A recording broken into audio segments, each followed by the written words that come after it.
This is the highest technology. Your supercomputer is also a small outcome, a drop out of this one. Life should be a constant process of exploration, only then there is science. You're forgetting that you're playing your whole game on a particular stage, which is not your making. I would say the future of industry and business should go in this direction. There must be human potential business.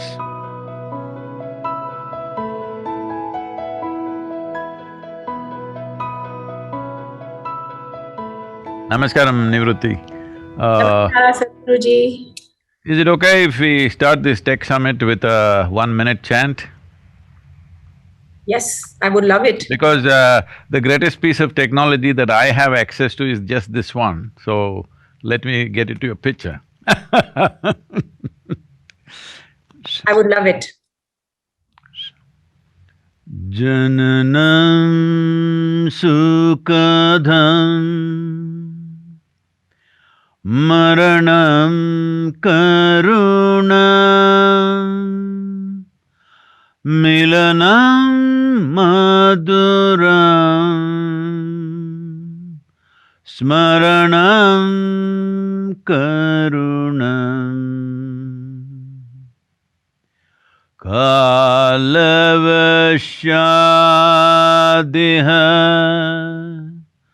Sakalam karunam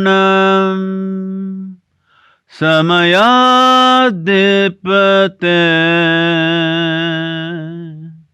Akilam karunam.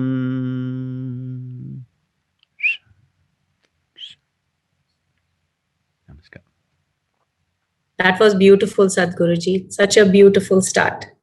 Namaskaram. Now the thing is, one thing in all these technological developments, we've forgotten the greatest piece of technology, which took millions of years for nature to manufacture, is sitting here. Human mechanism is the most supreme technology we have, and we have no education system where how to access this technology, how to keep this technology in its highest prime. But we're doing various other things, that is also important, external technologies. But if we want to really produce technologies which are significant for next few generations of people, it's most important that we access this technology because this is the supercomputer here. I'm saying this has micro-compress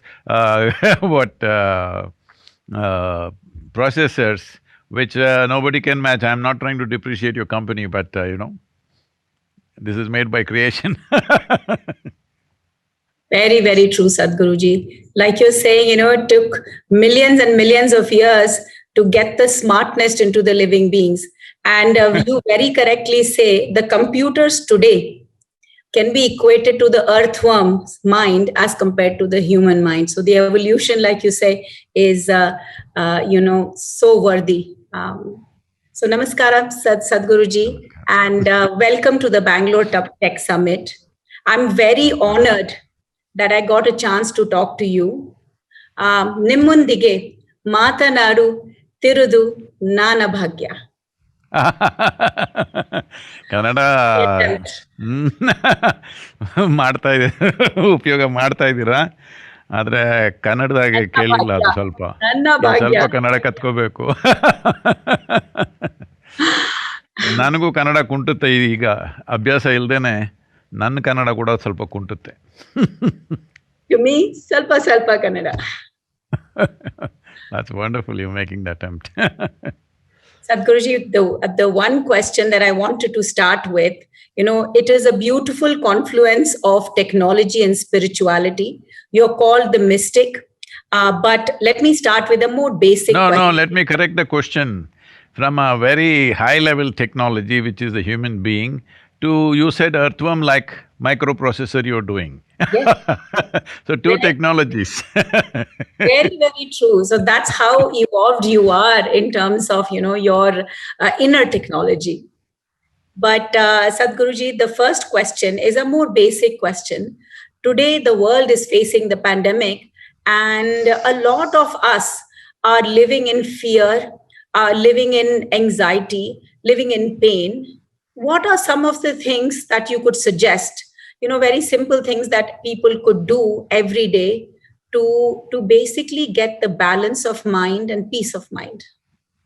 Well, it's a unfortunate reality that there is a pandemic, all right? Over 1 million people have lost their lives, and many people have lost those who were dear to them. And how they lost them is also very significant. When they lost their parents, some of them even their spouse or their children, they couldn't be there. They could not even attend the funerals. Forget about tending to them, they could not even attend to the funerals. This could leave a huge scar in their minds for a lifetime, because that's not easy to handle. People die, that's a different matter, all of us die. But at least you are there taking care, doing something that you believe, if not for them, at least you believe, because of your attendance, you feel some relief in that whole process. That relief is missing, so definitely a certain level of stress and anxiety building up. And as you know, there is economic losses and there are structural changes in our life. See, in the last 40 years, 39 to 40 years, I had never slept at home for more than 8 to 10 days. Now I'm sleeping on the same pillow for 4 months, 5 months, which I've never done. It's a welcome change for me, but it's a huge structural change. That means all the programs, all the events, all the schedules, everything called off. Well, at the same time, technology already had solutions, but we were refusing to use it. Pandemic is forcing us to use the technology. See, you and me are doing fine right now. You're in Bengaluru, I'm in Tennessee, but we're doing fine. Well, it would be a different thing to meet personally, but this is good. What is the point of technology, developing it and not using it? Having said that, well, the concerns of health are there. One thing is your fundamental concern of your own health and well-being and life. Another thing is the concern of your family and friends and people that matter to you. And the concern of loss of incomes, loss of business, closure of businesses, loss of employment, and structural changes in the society. You're not able to meet people, you're not able to attend to things that you had taken for granted, Simply, you want something, you just walked out on the street and bought what you want or met who you want, that's gone. So, these structural changes are actually impacting people much more than various other things. So, one important thing is personal concern about our own health, which is also an important aspect, because only if we are alive, all the other concerns are relevant to us. One thing is to enhance the immunity. Immune system can be greatly activated by doing certain simple processes. Right now, millions of people, particularly medical professionals, are doing these practices which we taught online. It's called Simha Kriya, which brings your immune system up very quickly. This is one thing we must do, because staying alive is a fundamental responsibility right now. And keeping people around us also alive is also equally important responsibility. The next thing is the mental situation. Staying physically alive is paramount. Next thing is your mental situation, because staying alive should not become a torturous process. Right now it is becoming like that, and the number of suicides are increasing. WHO is talking about suicide pandemic may unfold. So that is really, if the virus didn't get you, you're doing it to yourself, that is a terrible thing to happen in the world. But unfortunately, humanity is moving in that way.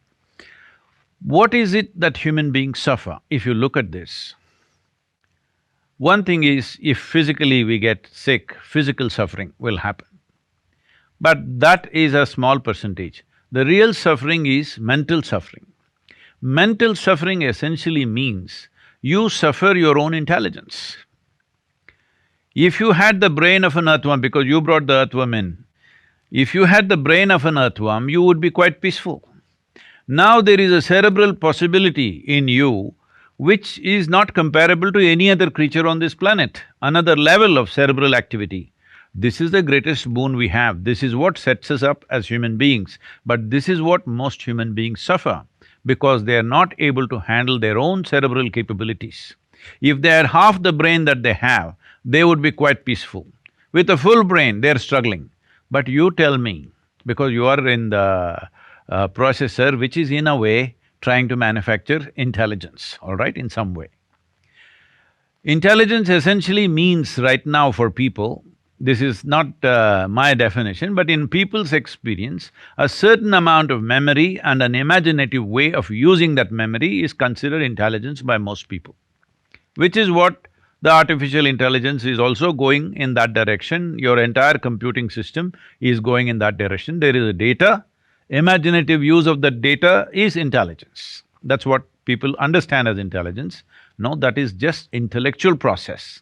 There are other dimensions of intelligence which does not depend upon data, that's a different matter, we will look at that if there is time. So for this, the simplest thing is, you have only two kinds of suffering, physical suffering, mental suffering. There is no other form of suffering. There is a simple process, once again millions and millions of people across the world are doing this. This is called as Isha Kriya. A simple process with which you bring a little bit of space between you and your body, little bit of space between you and your mind. What does little bit of space mean? See, right now, this clothing, this is loose. So always I'm conscious that this is my clothing. Suppose I was wearing skin-tight nylon clothing. After some time, I wouldn't know which is my skin, which is my clothing. It is so. If it's something doesn't leave any space, you think you are that after some time. So, right now what you call as my body is an accumulation which you gathered over a period of time. What you call as my mind is also accumulation of impressions that you gathered over a period of time. If you create a little bit of space between you and your body, between you and your mind, this is the end of suffering. Only when there is no fear of suffering will a human being walk full stride. Whether pandemic or no pandemic, this is something that everybody must do, that you have no fear of suffering because your life is a limited amount of time. Only miserable people think it's very long. If you're joyful and well, even if you live for 100 years, it's too little. One who is… see, on a particular day, if you are very happy, you notice 24 hours pass off like a moment. If you're miserable, 24 hours feels like a eon, all right?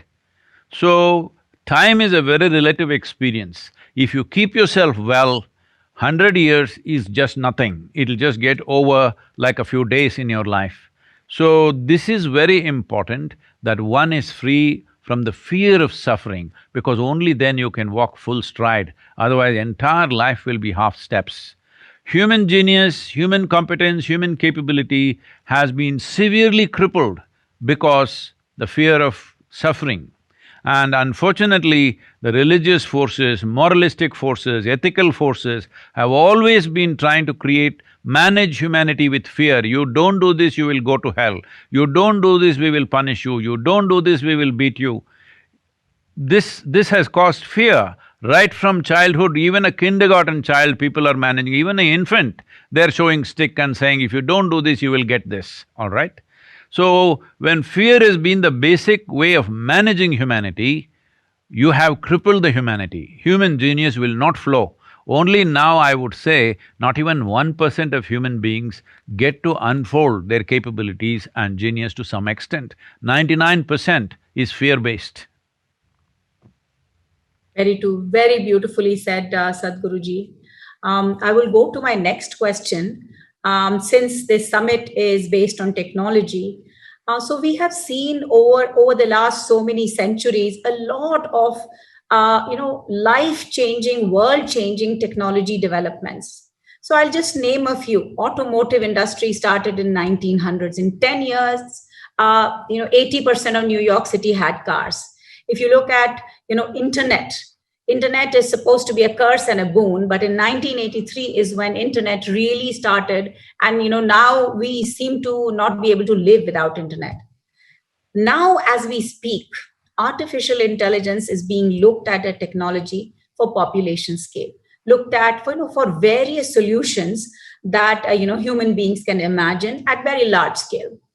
Now, if we look at technologies like AI, I believe that they need to be built on foundation of ethics. But can we build a framework for AI that leverages from spirituality, that leverages from ethics? I wanted to hear your viewpoint on how do you think we can leverage the knowledge that we have, the spiritual knowledge that we have, the compilation of a lot of moral and ethical needs into solutions that AI could develop. So you just wanted to hear your viewpoint, Sadhguruji. If I can make a little correction on that question, if it's allowed. Absolutely. Because spiritual process is not morality. Spirituality is not morality. Spirituality is not a bundle of ethics. Spirituality is not commandments, thou shalt not do this, thou shalt not do that. Because morality is relevant only if you've lost your humanity. If your humanity is overflowing, why do you need morality? See, I don't need morality to be good to you. My humanity will always stand by me. When we are human beings, why are we not allowing our humanity to reverberate? We suppress our humanity and then try to superimpose a morality which is supposed to fix us. You fix any kind of moral, any kind of ethic, people will find ways to subvert it. People will find ways. If you have not learned that in these thousands of years, that you still believe moral and ethical foundations will fix everything, it will not. People will find ways. So what is the solution?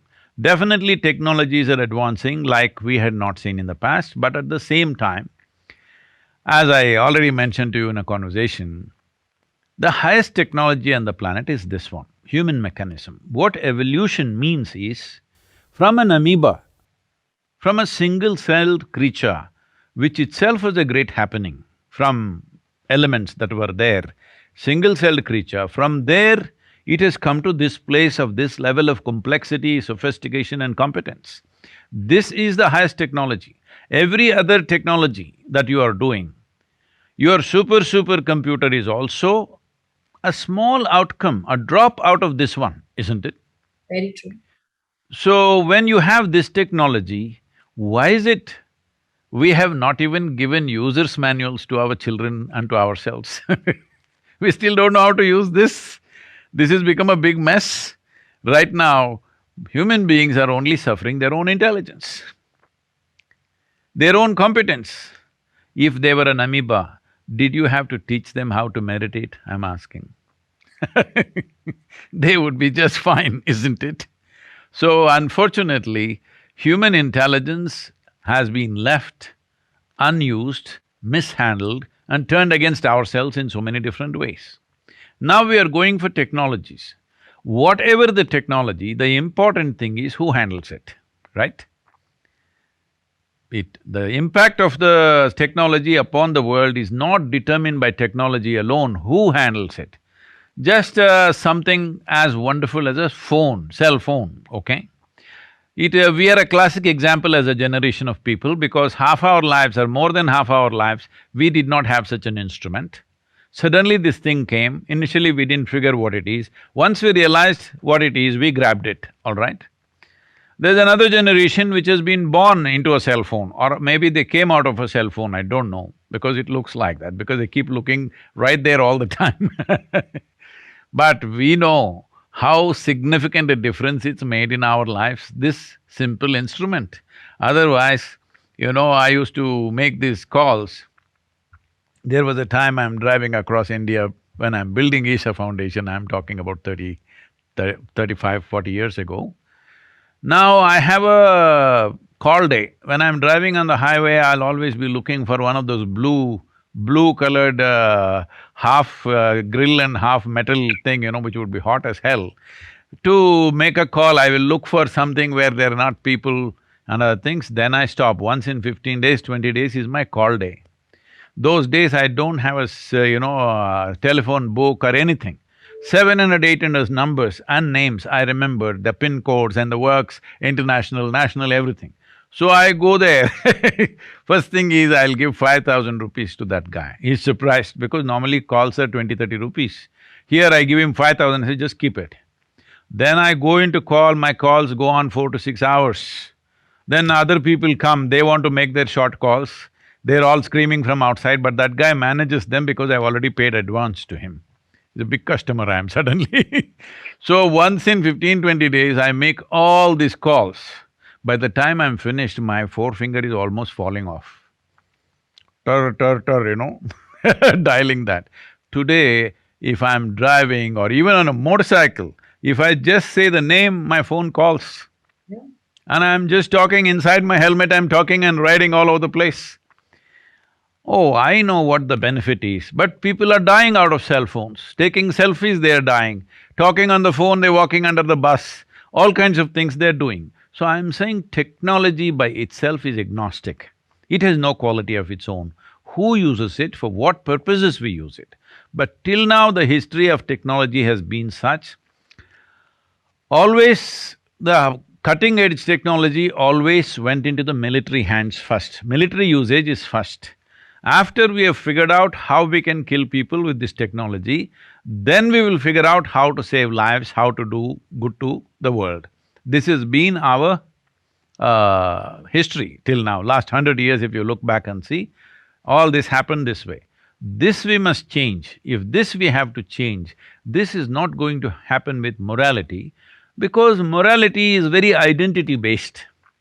See, now I'm an Indian, I can use technology to kill somebody that India doesn't like. Now I'm an American, I can use this technology to kill somebody who's not an American or who I perceive as against America. So I'm saying your morals, ethics, values are all very identity-based. This is why spiritual process is significant, because spirituality means your experience of life has transcended your physical nature. Correct. Your physical identity of my body is my first physical identity. Then comes my family, my community, my nation, my race, my religion, variety of caste, creed, whatever else. Isn't these identities, even if I have a simple stick, I will use it against those who are against my community, against my nation, against my race, religion, whatever. If I have a knife, I will use that. If I have a computer, I will use that. If I have a bomb, I will use that. If I have the greatest piece of technology, artificial intelligence, whatever, I will use that, because this is identity-based. Our intelligence, everything functions around our identity. So what needs to happen in the world is, this limited identity must go. We had this well established in our country, which we killed it with British education. Before starting education process in India, there was a process where we made sure the child stands up and says, Aham Brahmasmi. This means my identity is cosmic. Yes. Because education is seen as empowerment. If you empower a person who has limited identity, he is a disaster for the world. He may have good intentions, but his good intentions will be limited to his community, his nation, his race, his religion, like this. It is important we raise human beings in a way where our identity is cosmic in nature, at least global in nature. Only if this happens, that genuinely, right from childhood, you came up in a way seeing that you are a global citizen or a cosmic citizen, you see that you are a part of this and everything is actually a part of you, only then this will happen. This is what spiritual process means, that your experience of life is one with everything. The word yoga distinctly defines this. Unfortunately, people think yoga means twisting and turning. The word yoga means union. That is, in your experience, you experienced everything as yourself. I mean, this is not some rocket science, this is so simple. See, if you're breathing, is it very difficult to understand that when you breathe, one part of your breathing apparatus are here, but the entire atmospheric bubble is your lung. Without it, you cannot breathe, isn't it? One is pumping in, one is pumping out, in and out, but without this bubble, can you breathe? So at least if you identify with your entire portion of your breath, you would be one with everything. We started a whole movement called Project Green Hands with this. When I saw the Tamil Nadu was moving towards desertification, I just made people sit under a tree and put them through a certain spiritual process where what you exhale, trees are inhaling, what trees exhale, you are inhaling. Once they experience this, you can't stop them from planting trees. They understood one half of our lungs are hanging out there. Today, out of this simple project that we started 20 years ago or 22 years ago now, over 38 million living trees they have created. They've changed the landscape of Tamil Nadu. Of all the places in the world, southern India, the green cover has increased significantly in the last 15 years. 11% increase according to Google Maps, 7.2% according to the government gazette, that green cover has increased simply because people experienced. So this is what spiritual process means. I need to experience you in some way as a part of myself. Then no morality needed, no ethic needed. This looks like a long shot, oh, is this going to happen? Well, nothing is going to happen if you don't strive. It's as simple as that. See, about in United States, right now I'm here. For example, 150 years ago, 97% of the population was illiterate. Today, everybody can read and write. Why? Because they created the infrastructure of schoolroom, created the infrastructure of teachers, isn't it? If we don't do that, there will be no happening. There are many countries which are still illiterate. Why? Because there's no infrastructure. Similarly, to turn inward, to experience the deeper dimensions of our lives, there is no infrastructure. This is what we are trying to build. We have the largest meditation hall in Western Hemisphere here in United States. In India also we have facilities, but that's not enough for the population. As there are schoolrooms, as there are hospitals, as there are toilets, is it not necessary something for your inner well-being should be everywhere? But today, this has become possible much more because of technology. Today we are reaching out, I'm saying we as one organization, we're reaching out to more than 1 billion people in a year. This was never possible before. Many great beings have come on this planet, but when they spoke, 10 people could not hear them.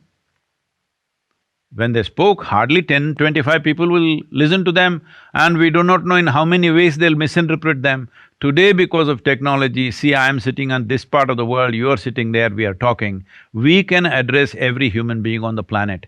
At this time, when we have such technologies, if we don't strive to transform human beings, that means we don't care. I completely agree with you. What beautiful explanation. And if I were to just summarize into one line, I would feel that, what you're saying is technology should be handled by human intelligence and governed by human-centered rules, look within. And I would just want to say one phrase also, which I thought you said beautifully. I read this in Gita. It says, Buddho Sharanam Anvecha. Take refuge and in your buddhi, in your intellect. So going to the next question, Sadhguruji, I will bring, Einstein. And everybody looks at Einstein as a great scientist. But, what he said, that he believed that the fundamental laws of nature that govern the earth, something that is observable, something that's unbreakable, rules of cosmos. He said, that is God. Because science could not explain things beyond a certain point. And he said, that essentially, I believe in cosmic religion because the observable, unbreakable rules that govern the earth is what is God. I wanted to hear your views. And do you believe that science and spirituality go hand in hand? Do science and the laws of nature somewhere, connect with human consciousness, the within part that you were explaining? Well, talking about a scientist like Einstein, he said something like this, I'm paraphrasing, I may not be correct on the quote. He said something like this towards the end of his life when someone asked if you're giving one… if you're given one more chance, for sure you will be a nuclear scientist, wouldn't you be? He said, no, if I'm given another chance, I would rather be a carpenter or a plumber. Because he has made many statements like this, talking about how modern science is a very keyhole way of looking at the larger life process. After all, you're trying to understand and delve into life process. When I say life process, planet is life process, cosmos is life process. Life as we see it, if you want to need an analogy, it is like a… cosmos is like a big tree, life is like a small flower. But ultimately, all these planets and stars and whatever they're doing, the flower of that is life. So, I'm a little disappointed even with Albert Einstein because he's still trying to promote one more religion, a new religion. But believe me, you give them a new religion, within a few years, they will make that into another kind of fanatic religion, all right? People will do that because identity, again limited identity. So you are a Hindu, I am a cosmic religion. We will fight again. I'm saying I will call myself cosmic religion, but again the same problems will come. So, probably in his time, he could not speak in any other form, probably, in those time, at that time in the early and middle part of 20th century, maybe language wouldn't allow, so society wouldn't allow any other way of speech probably. Giving him that, a man of his intelligence definitely saw the hollowness of simply believing something. So now, do you believe, you asked? First of all, let's come to this. See, there is a way to know things. You know some things, you know you're alive. But you believe many things about where you come from, how you happened, where will you go, all these kinds of stuff. Why is it so difficult for a human being to see, I do not know? There is so much about this life that you do not know. What about it? That's why it is so magnificent, that's why you are never done with life. If you live here for 1,000,000 years, you're still not done with life because still there is a massive amount of space which is I do not know. And I do not know is a tremendous possibility. Only if you see I do not know, the possibility of knowing will become a living reality in your life. Everything that you do not know, you believe, that's what you're referring to as religion. I believe this, I believe that. I'm saying, why do you believe something? Why don't you just say, I don't know? If you say, I do not know, see, you're walking on the street like, I know, like this. Suddenly you don't know which way to go. Do you see how gentle and polite people become just like that? Have you noticed this? He doesn't know which street to turn. Anna, yav kade hogodanna? He knows where to go, pam, pam, pam, he will go. This is the difference between people who believe they know and when you realize you do not know. The moment you realize I do not know, the longing to know, the seeking to know and the possibility of knowing becomes a living reality. It's very, very important that we invest this in people, especially in our children, that it does not matter, you read as many textbooks as you want, as many scriptures as you want, you still don't know a damn thing. You still don't know a single atom in its entirety. You may know how to use it, you may know how to fuse it, you may know how to break it, but you do not know what it is in its full entirety. You don't know a thing. If you're conscious that you do not know, you will have a living intelligence. Otherwise, you will make conclusions and then concretize that into belief system, and then of course, if you have a different belief system, we will want to kill you. This has been going on forever. So I am putting it in a very simplistic terms, but the moment you believe something and I believe something totally different, is there a confrontation or not? Two people, both of us do not know, where is the basis to fight? Both of us can explore in as many ways as we want. Life should be a constant process of exploration, only then there is science. So how do you say science and spirituality? There are no such things. There is only spirituality. Science is just a small physical expression of that. This may insult a lot of scientists and others, but I'm saying this, they are only looking at the physical dimension of the universe, right? Correct. Am I correct? Science is only concerned about the physical dimension of the universe. Tell me, if you look up in the sky, do you see more stars or more empty space? In this universe, in these galaxies, in this cosmos, Not even 1%. Not even 1% is physical manifestation. Rest is just empty space. This is why spiritual process is only concerned about that 99%, not about the 1%. 1% we believe a small part of our intelligence can handle that 1%, the physical aspects of it. 99%, what is the nature of what it is?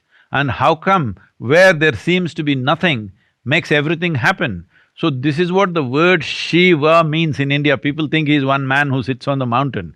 No, the word Shiva means that which is not. Our concern is always about that which is not. In the yogic culture, we are always encouraged to invest or identify with our ignorance, never with our knowledge. Because even if you have read the libraries of this world, what you know about this cosmos is a minuscule. If you identify with this knowledge, you will become a minuscule. But our ignorance is boundless, isn't it? If you identify with your ignorance, you will become boundless. See, that's why I'm like this, ignorant and wonderful. That's beautiful. I can tell you a small little joke that was going around some time ago. It once happened this happened in 2050. So God, because the scientists of the world sought an appointment with God. And they went there.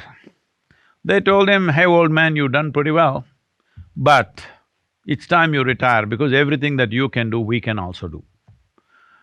God said, "Oh, is that so? What can you do?" So they picked up some soil and did whatever processes they did for a period of time, and it became a living infant and started crying. God said, "Well, that's pretty impressive, but first get your own soil."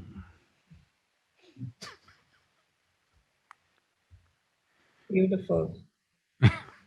Beautiful, You're Sadhguru. forgetting that you're playing your whole game on a particular stage, which is not your making. Very, very true. And, I completely agree with you and believe that at a certain point, science comes to a halt. And that's where they turn to, things that cannot be explained and turn to spirituality or believe that, there is something more beyond science.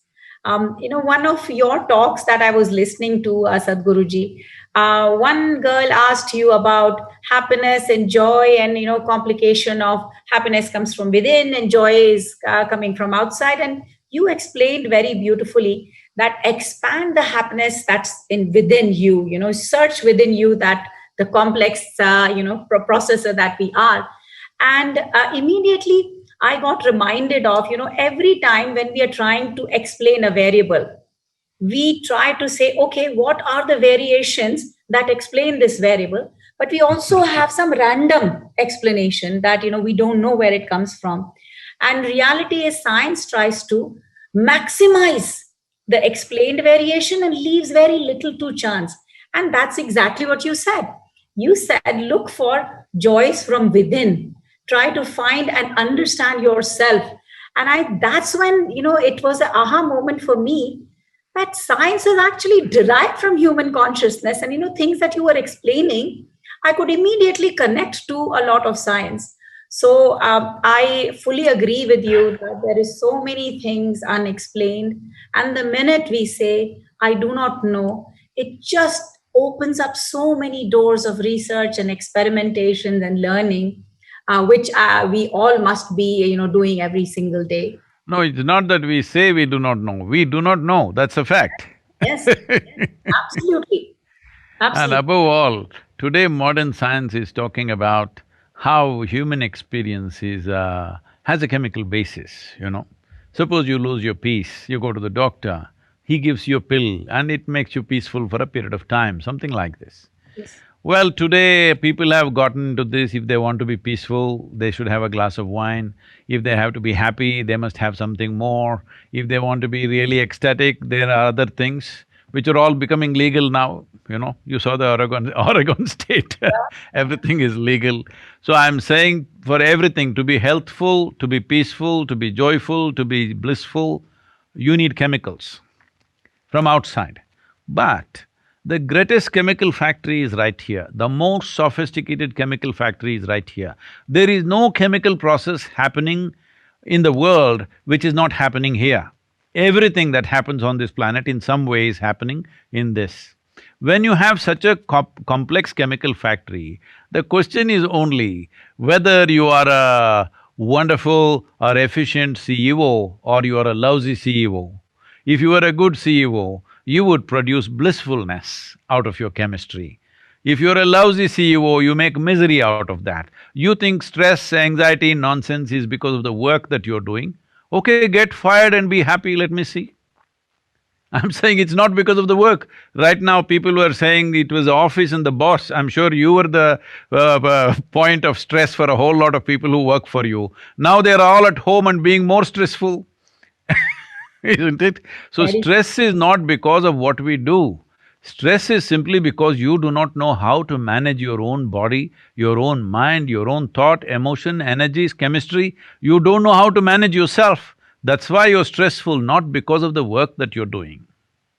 Very true, Sadhguruji. We are generating our own happiness hormone and we are generating our own anxiety hormone, and we need to balance and control and manage better. Sadhguruji, the next question I wanted to ask, as this pandemic has accentuated the need for establishing well-being, peace, and happiness of our people, especially in workplace, how can businesses approach this? Should business leaders look at adapting individual well-being in a more holistic and comprehensive manner, and form a different perspective? You have been speaking a lot about inner engineering. I actually tried to acquire that book before we spoke, but I wanted to hear from you. How can we leverage some of the learnings that you put, and should business leaders adopt this to ensure well-being of their people, considering some of the conversation we had before, that people are sad, and in many cases, like you said, they've lost many people but in their lives, but many of them are stressed because they feel like they're almost jailed inside their houses. So how can we leverage some of this inner engineering? Can you explain a little bit of that, Sadhguruji? It's uncanny you use that word jailed because just a few hours ago I was speaking to the Tamil Nadu prisons, over 15,000 prisoners, convicts, long-term convicts who are in Tamil Nadu, and how they're longing to go home. Many of them, one of the convicts asking me, who's been in the prison for 23 years, uh, and how badly they want to go home. And those who are at home, how badly they want to get out. So where is the problem? The problem is within you, isn't it? It's not at home, it's not in the prison, it is within you. This is the problem. So, having said that, about… I don't know if I can take the liberty of structuring India's or the world's future industrial needs. This may look too wacky or too revolutionary right now, but I think people will come to it after a few years, but it's best we are ahead of times in many ways. Now that this pandemic has pushed us in this direction, first and foremost thing is, there should be no human resource departments. Human is not a resource. Resource means, suppose I take iron ore, I know what are the properties, I know what are all the innovations I can make upon it, and that's about it. I can't make iron into gold, I can make iron into many things, useful things. So the same thing, if you treat something as a resource, you're only looking at maybe permutations and combinations of what you can do with the same thing. But a human being is a potential. You have to unfold him or her. As they are, they may be nothing. I'm saying, because I'm talking to you, I'm using you as an example. Suppose we looked at you 20 years ago or 30 years ago. What potential you were and what you are today, is it significantly different? I'm asking. Absolutely. Yes, isn't it? Yes. Absolutely. This is not just for you, this is for every human being, it's true. So this is a potential. This potential to unfold, you need to create a right kind of ambience, right kind of nourishment. It's like growing a plant. You may grow of the same plant, I may grow the same plant. See, you have flowers behind you, I have metallic flowers. Look at me, bad gardener, I think. So I'm saying if both of us are growing the same plant, depending upon how we take care of it, your plant may yield 100 flowers, mine may come up with one or none. Isn't this happening to human beings across the world? Well nourished, not just physically nourished, in every way, if a human being is kept in proper ambience, they will flourish and become many things that you had not imagined possible. But if you don't do that, then they will become nothing or become a big problem in the world. So, it is a human potential. Right now, because every industry, for example, you're doing microprocessors, you must focus on that. Why are you trying to manage your human resource? But there is no other way because you have to have your employees, you have to manage them. Somebody is producing steel rods, do they know anything about managing human beings? No, they're also managing. I would say the future of industry and business should go in this direction. There must be human potential business. That means, let's say they hire 100 million people, and now you can outsource your work to them. Your business is only to innovate the processor. Your business is not to manage these human beings because there are lots of trouble. When 10 of them get together, there can be a whole lot of trouble if you don't create the right ambience. And every business trying to create this ambience itself is a tragedy. Now we have discovered we can work from home, whatever.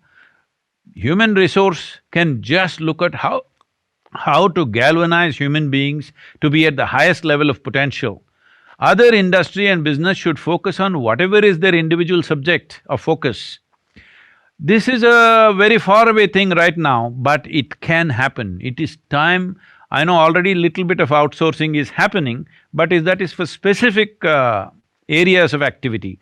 I'm saying generally, let's say I have 100 million people or 10 million people under human resource development, and if Intel comes to me, you want 1,000 people, all right, iron and steel wants that, every kind of thing. See, teaching them a skill is not a problem if they are unimpeded by their own thoughts, their own emotions, and training them to do something is very quick.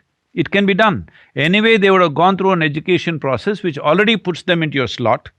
In that slot, developing them from one to another, I don't know, I've not looked at where all you worked before, but a whole lot of people today are in technology, yesterday they were in management, many of them who are doctors, today they're managing big companies, all kinds of things.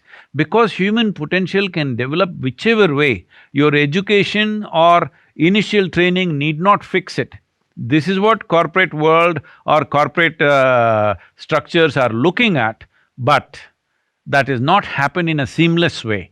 Those who are good at managing human potential, nurturing human potential should manage human beings. Those who are good at processors or steel or this one or that one, they should do that. So this may look completely off. I'm saying instead of having 20,000 employees in Intel, probably you can have just 200 core people. Rest of them can be taken just from anywhere according to your needs. Your costs also will come down, your troubles will come down, your infrastructure will come down. When I say your infrastructure will come down, this will bring down the stress on the planet significantly. This thing that everybody works from home itself is a significant drop in infrastructure, isn't it? I was to speak at San Francisco club some time ago, and I was driving about 45 minutes, I had to drive to that place. And my side of the road was fully packed with traffic and the opposite side also packed. I was talking to some of the top business leaders there and I asked them, why have you guys, all of you are brilliant people who are thinking of economics, who are thinking of every little thing that you can do more efficiently, full of technology. Why is it people who live here work there, people who live there work here? And look at Bangalore traffic, everybody is working in the wrong place or living in the wrong place, isn't it? I've been talking to Karnataka government and also few builders. Yeah, I'm saying just go out of Bangalore city, 50 kilometers, even 100 kilometers, go out. Take 50 acres. Anyway, you have 2 FSI permission. Just 1 acre, build 100 floors. Remaining 49 acres, have a wonderful forest. This building should have housing, offices, at least school up to 7th standard, little bit of shopping, a small theater, whatever you want. That is 5 to 6 days in a week, you don't step out of the building, you stay in your own thing.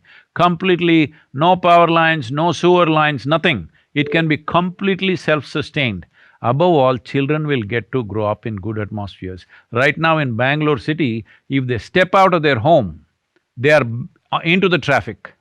This is how children are growing up. When children grow like this, how I've grown up in open spaces, when I see the children growing up without playing a game, without knowing what is an open space, what kind of adults will they be? How will you do this? I'm saying. So you can have a bonsai tree in your home. Is that the same as a full-grown tree? So you are making human beings into bonsais, small scale. Just everybody grows up physically because they're eating well. Beyond that, nothing happens. Because if something has to happen, it needs exposure, it needs other atmosphere.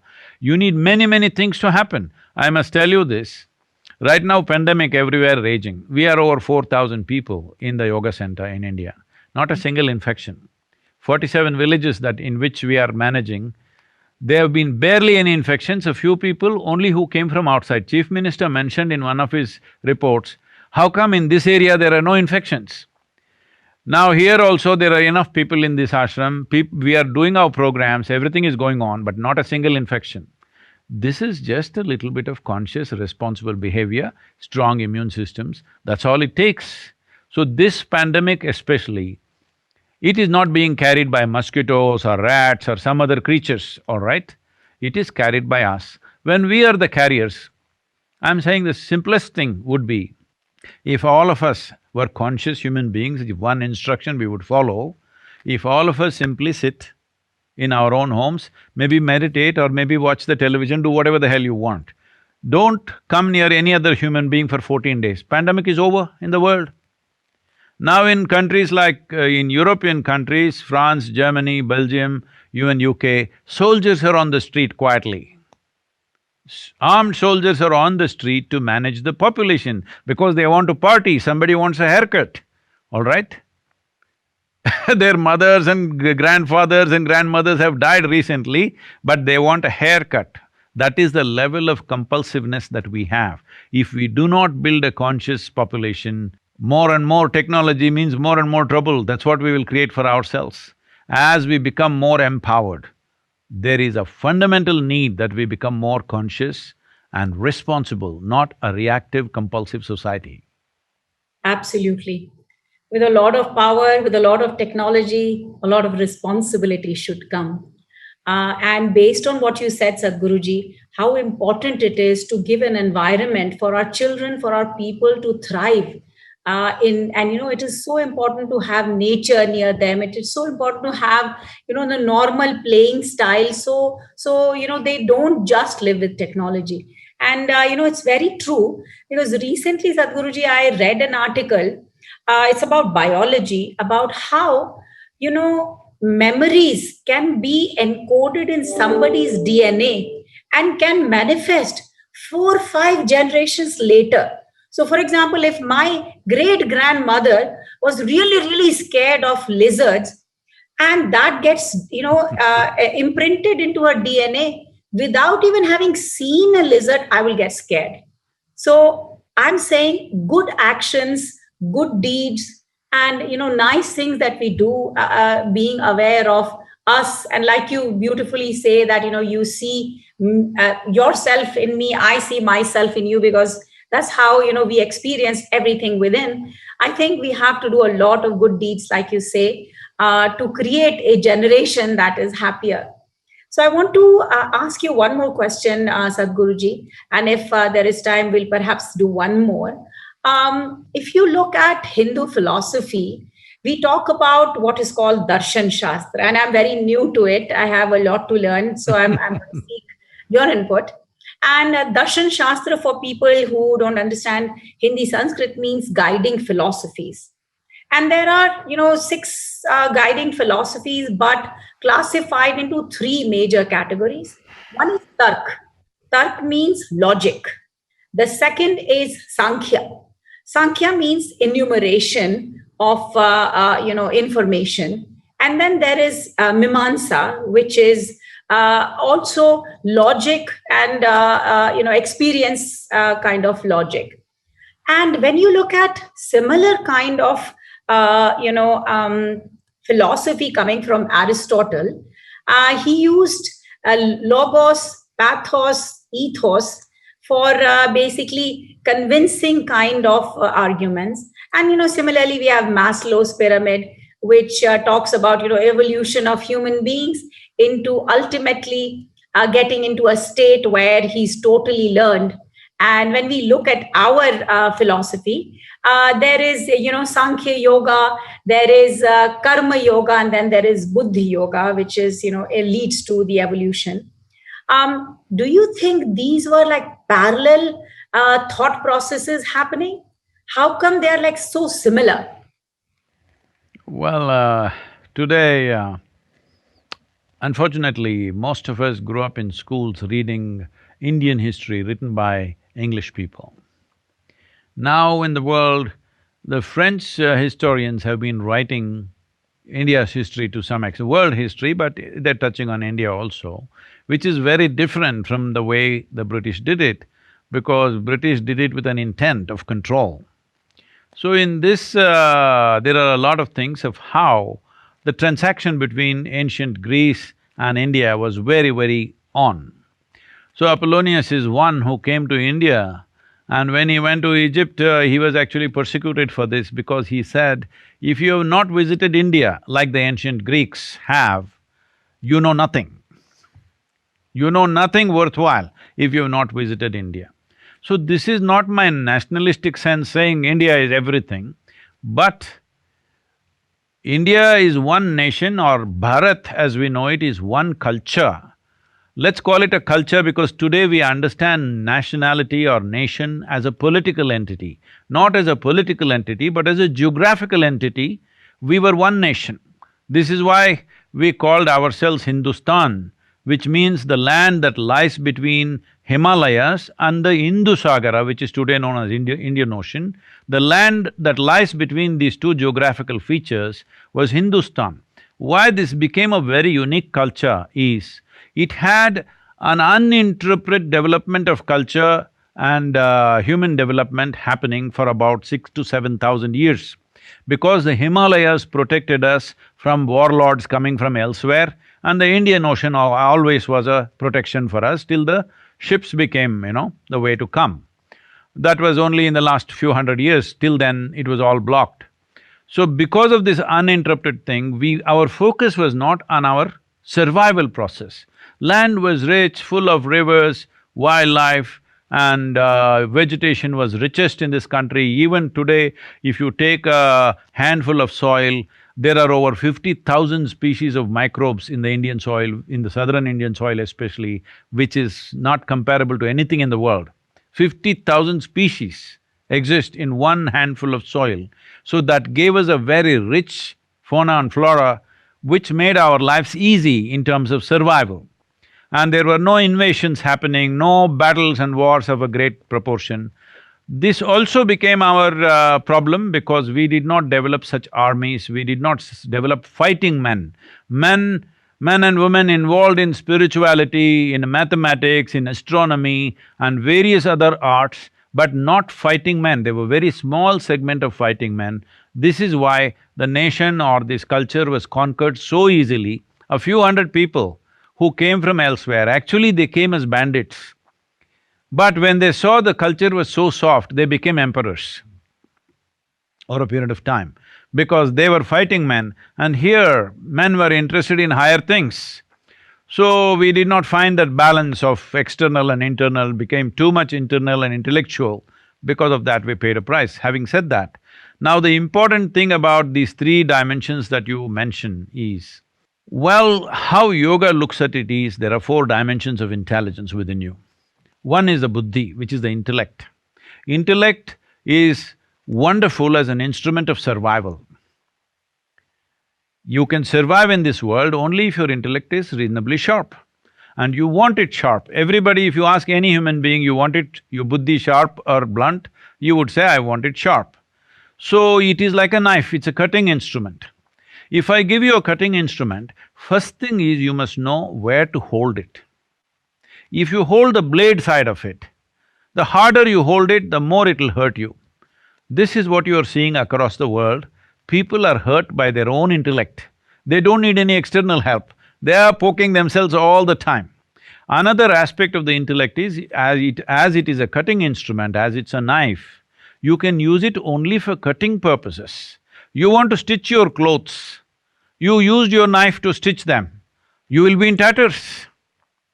That is what is happening to human life right now with modern education, where we recognize only intellect as intelligence. For this we paying a heavy price. Other dimensions of intelligence are not coming forth. Now people are beginning to talk emotional intelligence. But the way you think is the way you feel, they are not two different things.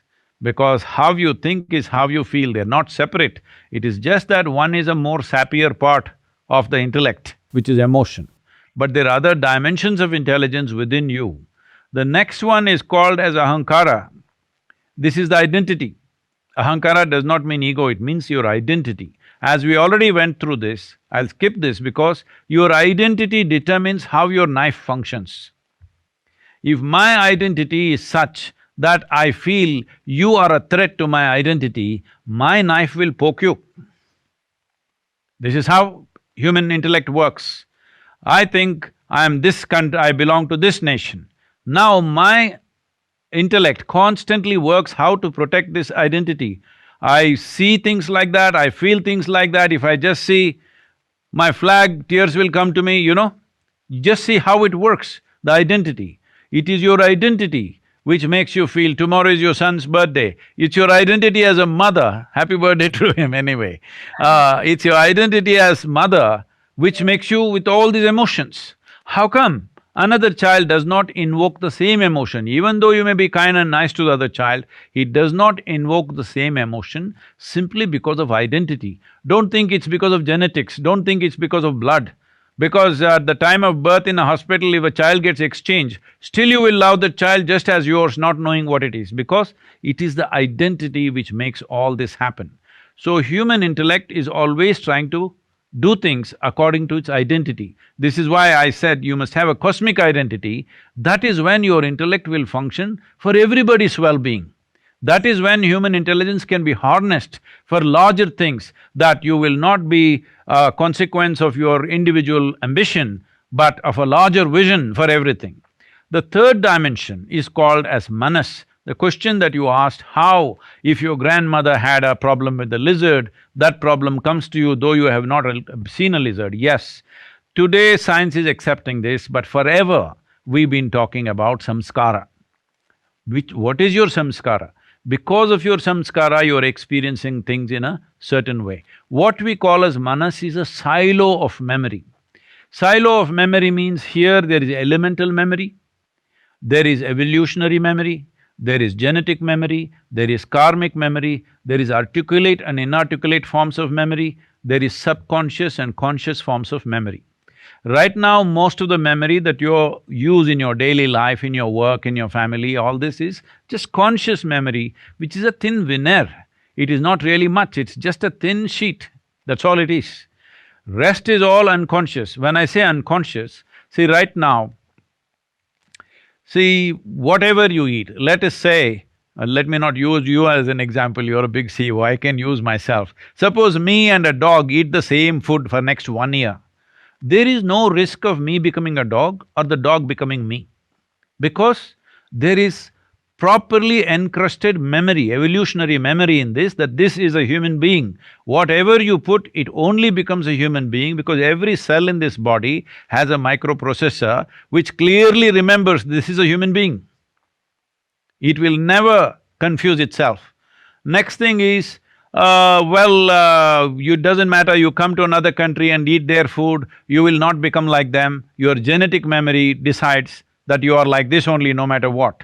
Similarly, karmic memory also plays the similar kind of role. Depending upon your karmic memory, various likes, dislikes, what you are drawn towards, what you are repelled from, all this thing is there.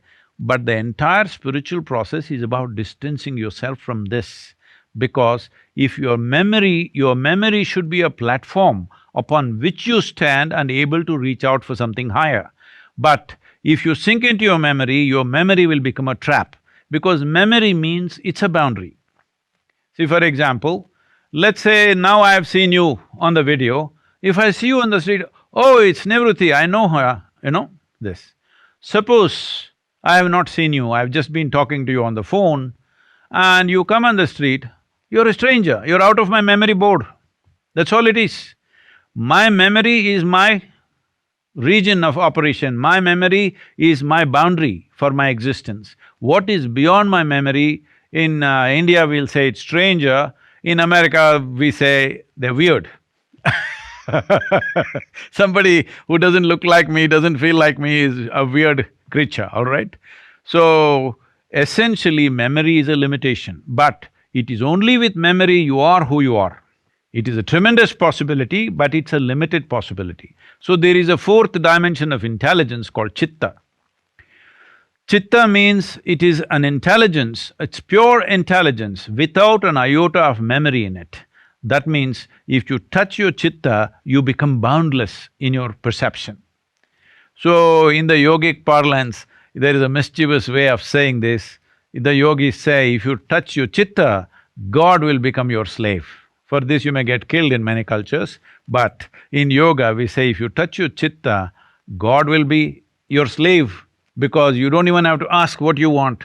Simply what is needed will happen for you all the time. So these are the four dimensions of intelligence. This Tarka, Mimamsa, I'm sorry, what is the Sankhya, Mimamsa, this is a way of dividing the intellect. The front end, the knife you're dividing as the blade and the handle and the hand and whatever like this, but we are looking at intelligence per se, these are the four dimensions. But unfortunately, our education systems have given us this feeling that memory is intelligence. This is the greatest harm we have done to humanity, is making them believe memory is intelligence. If I can read the damn textbook and remember every word, everybody thinks I'm brilliant. But today your chip can do it. Hello? It can remember more than I can remember in my head. A simple, my phone has bigger memory than most human beings on the planet. Yes. That's why they call it a smartphone, because you call something smart only when it's smarter than you. Very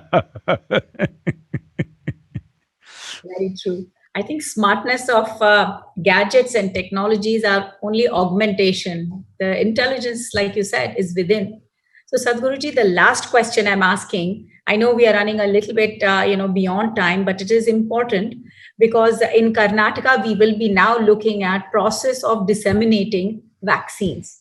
So as COVID-19 vaccine becomes available in India, and then the whole world is grappling with the decision as to who should be vaccinated first.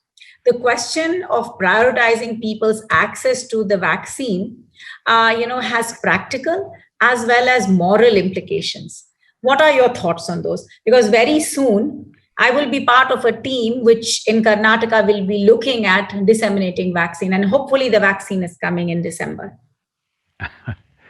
Well, somebody asked me about this in United States, Sadhguru, there are vaccines which are already validated in Russia. If you want, we'll get it for you. Why don't you take the vaccine? You're very important. So I told them, and I'm saying this in public today, that when the vaccine comes, if I'm not the last person to take it, I will be among the last people to take it. I've made that decision, it doesn't matter. I will be the last one or among the last group of people to take it. Having said that, why I am saying that I'll explain later. In terms of who should get it first, I think the logical answer will be those who are exposed most, those whose lives are most at risk. Medical personnel for sure, 100%. Police personnel who are active in duty, and unfortunately many officers have died, both in India and outside the country. And vulnerable populations like comorbid, people who are like over 65, 70 years of age. But they can also restrict their lives and control it. But more vulnerable means more exposed. People who are working on a daily basis. It may be just somebody who, sweeps the floor in a railway station. It could be all those people who have to go out to work to make a living today. They must get it first. It is very important if you want to stop the pandemic. But whatever you do, people who have the money and influence will try to get it in their own way.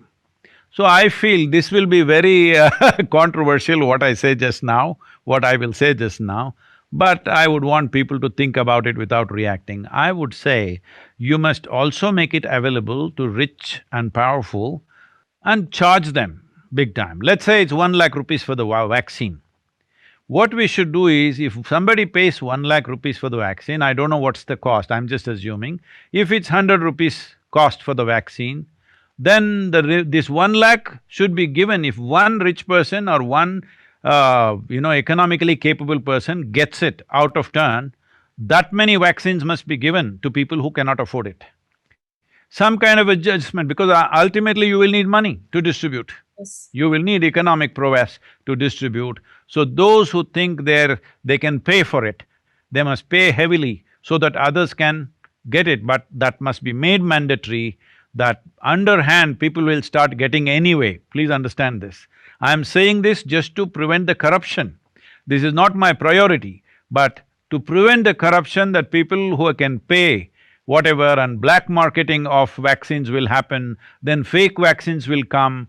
It is like liquor, when you ban the liquor, all kinds of things will happen. Suddenly, so many people will die consuming some spurious liquor. The same things will happen. Somebody will start selling gutter water as vaccine, and suddenly so many people will die. All these problems will come. So instead of that, in some way organize these corrupt minds in such a way that it'll benefit the country. Very, very lovely suggestion. Actually, if you look at, couple of business models in hospitals, like the Shankara Eye Hospital, I feel wonderful that, people who can afford are paying, such that people who cannot afford can get the Yes, benefit. So I love that this. has to be that way. Yes, I will See, make… even our own programs are like this. In the cities, if you want your same in engineering program, if you want it in a five-star hotel, it costs so much.